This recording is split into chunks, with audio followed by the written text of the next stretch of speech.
And I saw a beast coming out of the sea. It had 10 horns and 7 heads, with 10 crowns on its horns, and on each head a blasphemous name. This is a passage from the Apocalypse, but also how Pope Gregory IX begins a papal bull where he speaks about Frederick II, identified as an enemy of the Church. Men close to the Pope argue that Frederick II questions the birth of Christ from a virgin and he prefers Islam to Christianity. On the other hand, Frederick II considers himself a true Christian, so much so that he calls his hometown my Bethlehem and claims to be persecuted by the Pope, just as Christ was by the pagans. The year is 1194 and Frederick Hohenstaufen is born in Jesi.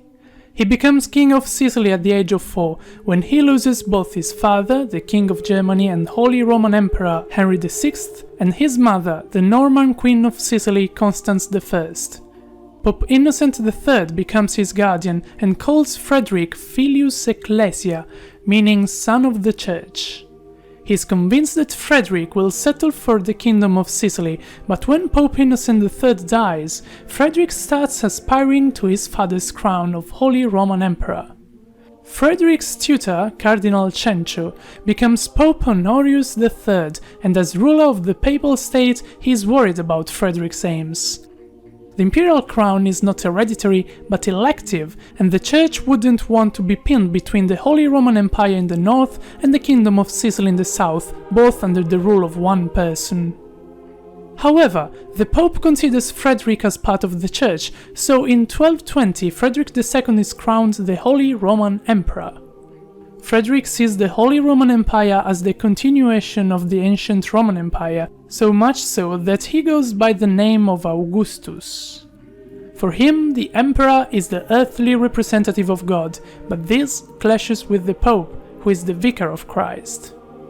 From the moment of his coronation, Frederick II begins to play by his own rules. Many see him as an enlightened sovereign, and call him stupor mundi, meaning wonder of the world, for his extraordinary culture, energy and curiosity. But others see in him the Antichrist. The monk Salimbene lists 7 oddities of the emperor, one of which is about his arrival in the Holy Land.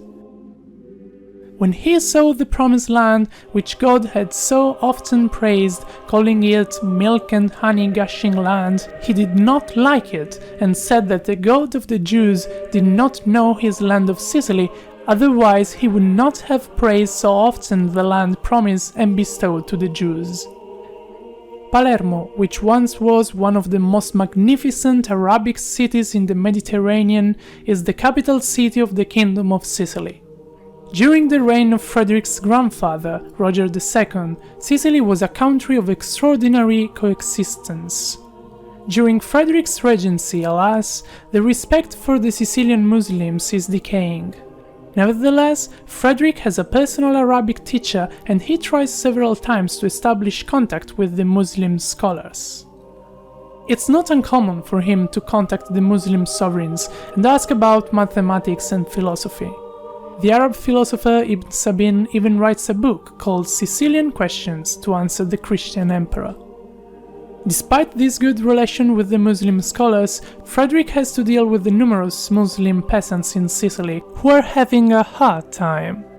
He reintroduces the crops that the Arabs farm better, such as sugarcane, true indigo and citruses, and he enacts laws to protect the minorities.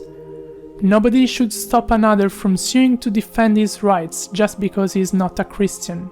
Even when there is a crime against a Muslim or a Jew, we want it to be prosecuted by justice. If there is a need to specify these rights, it means that the situation is problematic. In fact, the Muslims are exasperated and start acting more as bandits than peasants, moving to the most inaccessible areas of Sicily.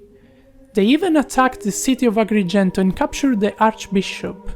Frederick II must intervene, and he does it with great strength and ruthlessness, because regardless of their religion, everyone in his realm must obey. An ethnic cleansing takes place, but for those who surrender, Frederick has a plan in mind.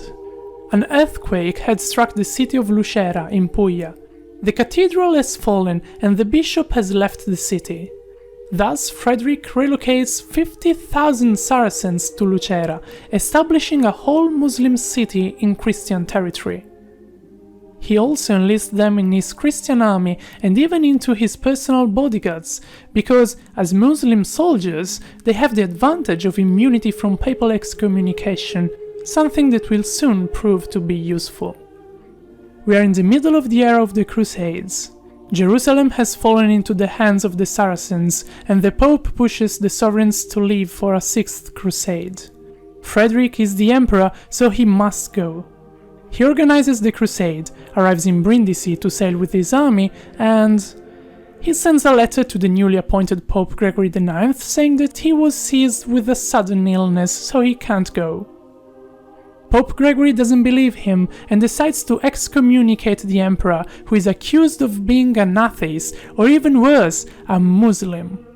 About Frederick, the Pope writes, "Servis Christi servos prefert Macometi," meaning that he prefers the servants of Muhammad over those of Christ.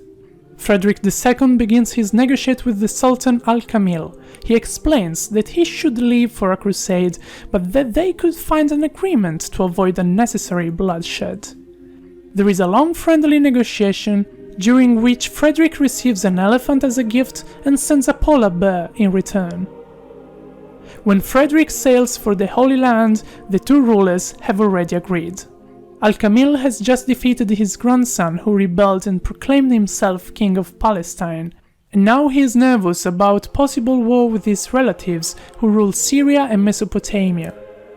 The treaty signed in February 1229 results in the restitution of Jerusalem, Nazareth, Bethlehem, and a small coastal strip to the Christian Kingdom of Jerusalem.